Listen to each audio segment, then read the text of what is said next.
Welcome back जनाब rising Pakistan में खुश आमदीद। और आपके लिए बहुत अच्छे सरप्राइज हम लेकर आए हैं। सरप्राइज थोड़ा बहुत हमने पहले बता दिया था कि आज हम बात करेंगे वर्ल्ड म्यूजिक डे पे, और हमारा साथ देंगी सुमेरा और उनके साथ होंगे हारून शुएब। कैसे हैं आप? वालेकुम अस्सलाम, कैसे हैं आप? बिल्कुल ठीक ठाक।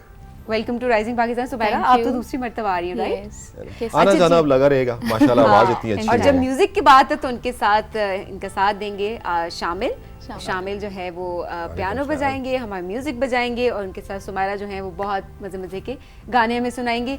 और जनाब क्या बात करें आपकी, आप तो मतलब कुछ तो बात करें। अच्छा, वैसे एक बात है, आपकी आवाज माशाल्लाह कि वो जेरेमी मेंटगो जो थे ऑक्सफोर्ड यूनिवर्सिटी के, वो कहते हैं कि गाने की तारीफ यूं करते हैं कि जज्बात से भरी आवाज जो होती है वो एक गाना है। ये उनकी तारीफ है। बिल्कुल ठीक है। लोरी भी फिर इस तरह जज्बात से भरी होती है, आपकी अपनी आवाज जज्बात से भरी है हारून भाई। मेरा ख्याल ये है कि कोई भी आवाज हो, अगर वो सुर में है, उसमें एक लय है और वो एक ताल के साथ चल रही है, तो वो म्यूजिक। और क्या है म्यूजिक? यही है ना जो हमें नेचर में भी सुनने को मिलता है, हमें चिड़ियों की आवाजों में सुनने को मिलता है, हमें पानी की झरने की आवाज में म्यूजिक सुनने को मिलता है।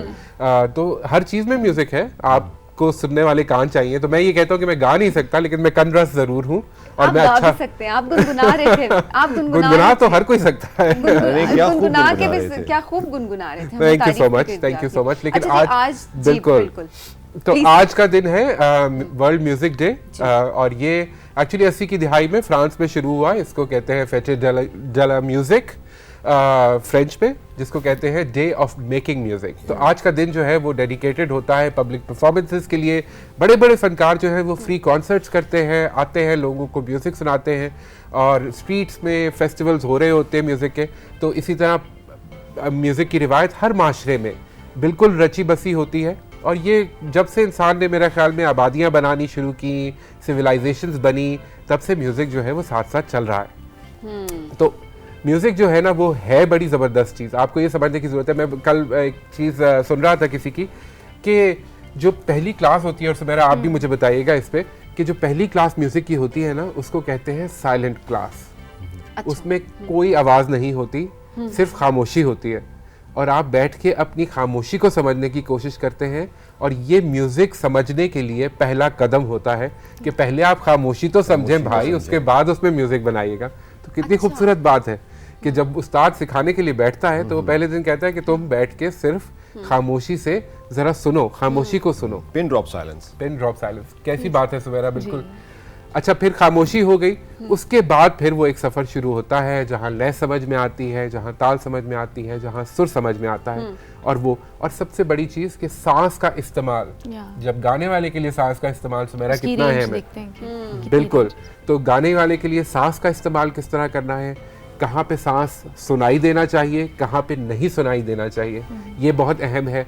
तो ये सब बड़े फनकारों को इसीलिए टाइम लगता है ये चीज़ सीखने में, ये कोई 2-4 दिन की बात नहीं। हाँ, और इसीलिए हम जब भी हम किसी सिंगर को बुलाते हैं, हमेशा बता रहे होते हैं कि जी वो इतने घंटे डेली रियाज करते हैं और उसके बाद वो परफॉर्म कर पा रहे होते हैं। सारी जिंदगी का ये सीखना होता है। ऐसा नहीं है कि आप ग्रेजुएट हो जाएं और फिर आप कहें जी अब मुझे आ गया जितना म्यूजिक को मैंने समझना था। ये तो फिर सारी जिंदगी चलता रहता है। बिल्कुल ऐसे ही। सुमेरा, ऐसा होता है कि एज के साथ साथ जिस तरह लोग बात कर रहे होते हैं कि आपके वोकल्स थोड़े खराब होना शुरू हो जाते हैं, सो ऐसा होता है बिकॉज़ मुझे आप सिंगर हैं। इस बेचारी की उम्र ही क्या है? वो डरते कह रही है, मुझे लगता है बता सकती है। लेकिन देखिए, मैं इसको सुमेरा इस तरह देखता हूँ कि वोकल्स आपके खराब नहीं होते, आपके वोकल्स मैच्योर होते हैं। अपनी आवाज़ के टेक्सचर को समझने की ज़रूरत है। वो खरज जो आपकी आवाज़ के अंदर वक्त के साथ साथ, उम्र के साथ साथ आती है, उसको किस तरह इस्तेमाल करना है, वो आपको बड़े फनकारों ने करके दिखाया है। नाम नहीं लेना चाहिए, लेकिन आप देखिए कि हमारे बहुत बड़े बड़े फनकार हैं जिनकी आवाज़ उनके करियर के शुरू में कुछ और थी, और फिर आहिस्ता आहिस्ता मैच्योरिटी के साथ साथ वो कहाँ पहुँचे, और उन्होंने उसी तरह अपनी आवाज़ को इस्तेमाल भी किया। ये जवाब सुनना चाहिए। Very good. आवाज़ वहाँ पहुँचती है, सिर्फ आप निशात आवर आवाज़ कहते हैं। बिल्कुल। वो सीजन होती है वक्त के साथ साथ, और वो जो है उसके अंदर एक टेक्सचर आ जाता है, या उसके अंदर जिस तरह हमने कहा खरज आ जाती है, एक मैच्योरिटी। कुछ लोगों की आवाज़ जो है वो हस्की हो जाती है, तो वो भी तो म्यूजिक के अंदर तो बहुत सारी जहतें हैं ना, तो फिर आप उसको इस तरह इस्तेमाल कर सकते हैं अपने कॉम्पोजिशंस के लिए। जी हारून, अगर हम म्यूजिक की बात करें कि पूरी दुनिया में, क्योंकि डेफिनेटली अपना एक कल्चरल म्यूजिक भी है और इसके अलावा कुछ जनरल म्यूजिक भी हम सुन रहे होते हैं जिस तरह से, सो कौन कौन सी टाइप से म्यूजिक की और इसकी हिस्ट्री क्या है, किस तरह से मर्ज किया? देखिए जी, मैंने कहा जिस तरह नेचर से पहले सबसे इंसान ने लेना शुरू किया, तो सबसे पहले तो फोक म्यूजिक आ जाता है, क्योंकि फोक म्यूजिक जो होता है वो सबसे ऑर्गेनिक होता है, वो नेचुरल होता है, रन करता है आपके। वो जज्बात के ऊपर बेस्ड होता है, उसमें ना उस तरह का डिसिप्लिन होता है, ना उस तरह की एकेडमिक बंदिशें होती हैं कि जी आपने इससे बाहर नहीं जाना, आप वरना राग से बाहर हो जाएंगे, सुर से बाहर हो जाएंगे। वो तो फ्री फॉल होता है, वो जो दिल में आता है वो बजाएं, और वो फोक म्यूजिक, और उसी में उसकी खूबसूरती है। ओरल होता है आमतौर पे, लिरिक्स भी उसके आमतौर पे इसी तरह जनरेशन टू जनरेशन ट्रेवल कर रहे होते हैं और इवॉल्व कर रहे होते हैं। तुम्हारे पास बड़े बड़े नाम हैं, अगर आप देखें तो तुफैल नियाजी साहब, पंजाब में अगर आप देखें हमारे पोठवार के रीजन में बहुत बड़ा नाम, क्या खूबसूरत फोक सिंगर।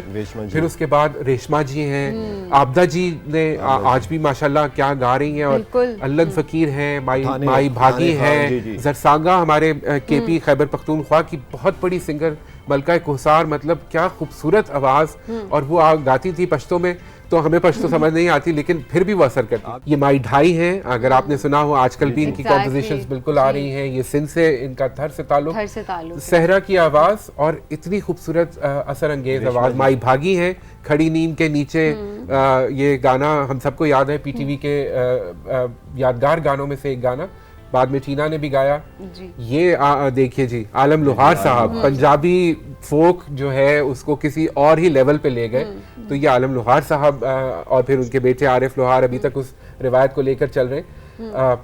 अख्तर चनार बलूचिस्तान से, तो ये सब वो फोक आर्टिस्ट हैं हमारे, एग्जैक्टली जिन्होंने अपना नाम कितने बनाया। बड़े बड़े नाम हैं, देखें आप। और आज का प्रोग्राम मेरे लिए इसी लिए मुश्किल है, क्योंकि मैं अगेन माफी चाहता हूँ कि हो सकता है किसी का नाम रह जाए, किसी का जिक्र रह जाए, लेकिन ये सब इनायत हुसैन भट्टी साहब जिन्होंने फोक और फिर उसको फिल्म में किस तरह अडैप्ट करना है, वो क्या खूबसूरत, बहुत बड़े नाम, बड़े लेजेंड बनाई भी, प्रोड्यूस भी की, डायरेक्ट भी किया, मौसीकी भी दी। बिल्कुल बिल्कुल बिल्कुल। जज्बात का इजहार आपको नजर आएगा, अल्फाज भी आपको नजर आएंगे कि वो अपने कल्चर से जुड़े हुए हैं, वही सिंबलिज्म, वही छोटी छोटी चीजें जो रोजमर्रा इस्तेमाल की हैं, उसी की बेस पे कहानी सी बन जाती है। और इतनी माशाल्लाह माशाल्लाह जीती रही है, इतनी खूबसूरत मधुर आवाज है इनकी कि ये इनके पास तो काफी साल है अभी। पूछेंगे इनकी लंबी इनिंग्स खेलेंगे इंशाल्लाह।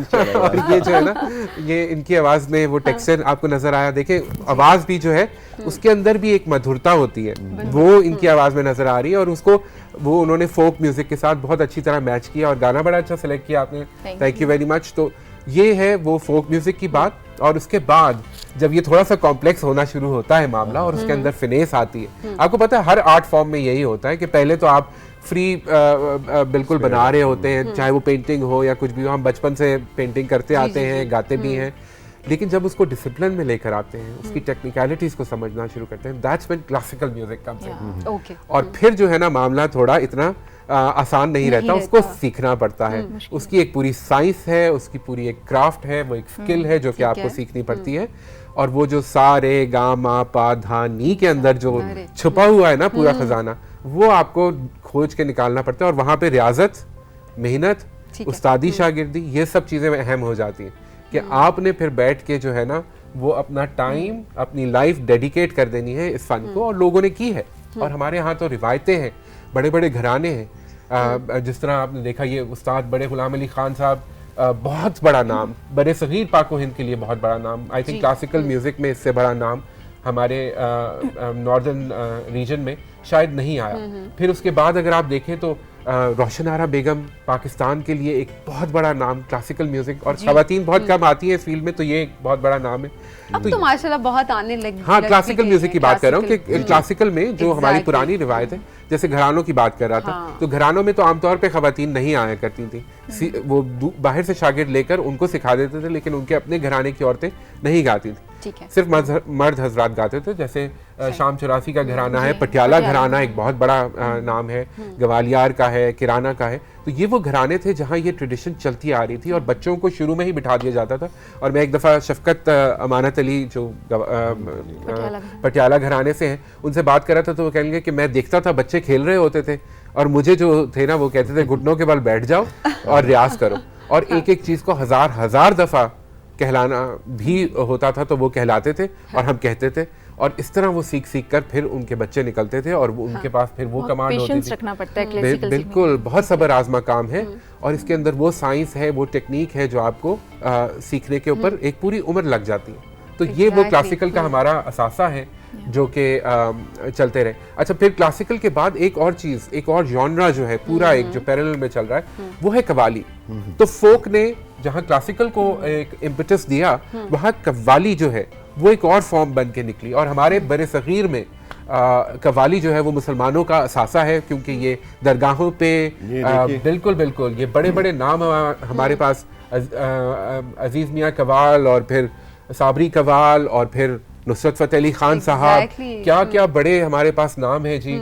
बिल्कुल, तो ये वो लोग थे जिन्होंने उस रिवायत को आगे लेकर चले हैं और आज तक अगर आप देखें, आज तक मैं यही कहूँ कि कव्वाली जो है वो कोई किसी भी एज का इंसान है उसको कव्वाली से वो दिल पे असर करती है। अच्छा, बीट के ऊपर है ना, तो वो आपकी हार्ट बीट के साथ जहाँ मैच हो जाती है वहाँ हाल पड़ जाता है। हमको तो पता होगा मैं क्या कह रहा हूँ। जो आप कह रहे हैं, क्योंकि इंसान ने जिस सबसे पहली जो मौसीकी थी जहाँ से इंसान की आशनाई किसी मौसीकी के आलात की अगर बात करते हो ताली थी। जी जी जी। और आप समा में भी देखें, बीट देखें आप, समा में देखें आप, वो आपको बीट नजर आ रही है, वो एक फ्रीक्वेंसी से जब बजना शुरू होती है तो वहां से फिर कव्वाली की आपको बीट मिलती है और आप उसके ऊपर चाहे इश्क मजाजी की बात करें या इश्क हकीकी की बात करें, फिर वो जो है वो कव्वाली आपकी बन जाती है। और हमारे यहाँ कव्वाली की रिवायत बहुत स्ट्रांग है। और फिर मजे की बात ये कि ये जो सारी म्यूजिक जॉनर्स जिनकी हम आज बात कर रहे हैं ना, ये आपस में एक दूसरे को भी फर्टिलाइज करती हैं। तो वो जखीरा जो है फोक का, वो कहीं आपको कव्वाली के साथ मैच होता नजर आता है, कहीं वो आपको क्लासिकल के साथ मैच होता नजर आता है, एंड वाइस वर्सा। तो ये बड़ा मजे का एक इको सिस्टम डेवलप होता है जहाँ पे ये सब जॉनर्स एक दूसरे में फीड कर रहे होते हैं। तो ये हमारी कव्वाली की जो रिवायत है वो उसकी बात हो गई और वो आज तक बहुत पॉपुलर है। और बल्कि आप तो रिसर्जेंस आपने देखा होगा रिसेंट ईयर्स में, जब नुसरत फतेह अली खान साहब ने उसको पॉपुलराइज किया तो पाकिस्तान छोड़ वो तो ग्लोबली जो है वो फिर एक ब्रांड बन गया। अच्छा, वो आपने म्यूजिक के सिर्फ बात की ना कि वो बीट के साथ ही आप उससे कनेक्ट कर पा रहे होते किसी तरह से, तो अक्सर औकात हमने देखा भी है कि फॉरेन कंट्रीज़ में भी उनको लैंग्वेज समझ नहीं आ रही होती कि अच्छा ये उर्दू ज़ुबान में गाया जा रहा है, लेकिन वो उस म्यूज़िक से कनेक्ट कर रहे होते हैं, उस बीट से कनेक्ट कर रहे हैं। ऐसा ही है सबीन, क्योंकि देखिए म्यूज़िक की तो कोई ज़बान नहीं है। हम जब म्यूज़िक सुनते हैं, चाहे वो चाइना का हो या वो स्कैंडिनेविया का हो या वो अफ्रीका का हो, वो म्यूजिक जो है हमें उनकी ज़बान समझ नहीं आती, लेकिन हमें म्यूजिक असर करता है, कनेक्ट करता है हमें। बिल्कुल ऐसे ही है। अच्छा, फिर उसके बाद कव्वाली के बाद हम बात करते हैं एक और बड़ा ज़खीरा खजाना हमारे पास जो है वो है फिल्मी म्यूजिक का। और फिल्मी म्यूजिक की दास्तान अगर हम शुरू करें तो इतने नाम हैं। कंपोजर्स की अगर हम बात करें तो आप देखिए बाबा जी चिश्ती से लेकर ख्वाजा खुर्शीद अनवर, मैडम नूर जहां, ऑफ कोर्स क्या बड़ा नाम। मतलब आई थिंक बरे सगीर की सबसे बड़ी गायिका अगर हम मुगनिया किसी को कहें तो वो मैडम नूर जहां है। और फिर उसके बाद आप कंपोजर्स में इसी तरह देख ले, महनाज, अभी हम बात कर रहे थे तो ये सुमेरा मुझे बता रही थी कि महनाज इनकी बहुत फेवरेट है और वो आवाज़ के टेक्सचर से अंदाज़ा हो रहा है कि क्यों है ऐसा। तो ये वो बड़े बड़े नाम, कंपोजर्स हो, सिंगर्स हो, मेल हो। मेहदी हसन खान साहब ने फिल्म के लिए क्या क्या गाया है, तो वो एक बहुत बड़े सिंगर। ये रशीद अतरे साहब कंपोजर हैं हमारे पास। ख्वाजा खुर्शीद अनवर की तस्वीर आप देख रहे हैं इस वक्त, बहुत बड़े सिंगर। अनारकली फिल्म के गाने इन्होंने बनाए। मास्टर अब्दुल्ला, मास्टर रायत हुसैन,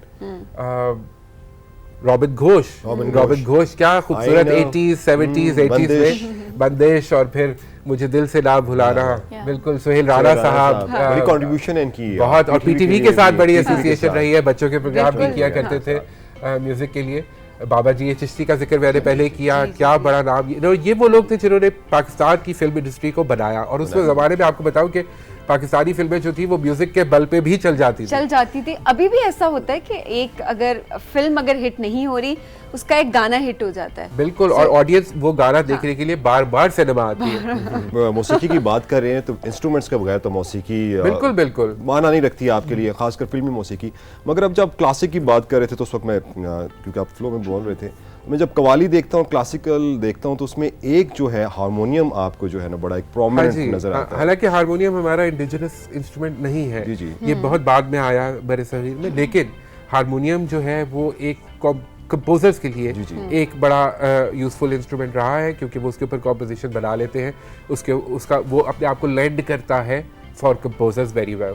लेकिन ये है कि उससे क्यूज मिल जाते हैं आपको, खासतौर पे सिंगर्स, अगर आपने देखा हो वो खुद म्यूजिशियन ना भी हो लेकिन वो हारमोनियम लेकर उससे वो उठा लेते हैं। तो इसी तरह ही है ना जी, सुमेरा हमें बेहतर बता सकती है, लेकिन ये है कि बिल्कुल म्यूजिक इंस्ट्रूमेंट हमारे यहाँ अपने इंस्ट्रूमेंट्स, तबला अगर आप देखें, बांसुरी देखें, सितार देखें आप, सो मेनी, और फिर फोक में अगर आप चले जाएं तो फिर हर रीजन का एक अपना म्यूजिकल इंस्ट्रूमेंट है, और वो आपको सुनाई देता है। कहीं बांसुरी बजा रहा होगा, कहीं कोई रुबाब बजा रहा होगा, घड़ा भी बजा रहे होंगे, कहीं घड़ा मटका बज रहा होगा, तो वो आपको पूरे जैसे मेरा ख्याल में हर 20 किलोमीटर के बाद आपको एक और तरह का म्यूजिक और एक और तरह का इंस्ट्रूमेंट देखने को मिलता है।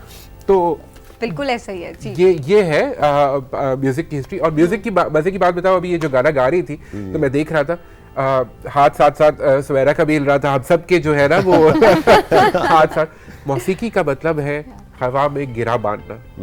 तो ये जो हाथ हिलाना है ना, जिस तरह आप जगह लेते जाते हैं, जैसे आप मुर्कियां लेते हैं, तो ये बेसिकली आप अपनी आवाज से हवा में गिरा बांध रहे होते हैं। तो ये आप लूप बनाते हैं, फिर आप उसके अंदर से निकालते हैं, फिर आप बढ़ाते हैं, आगे खींचते हैं। ये जो है ये बेसिकली ये होता है म्यूजिक, ये होती है मौसीकी।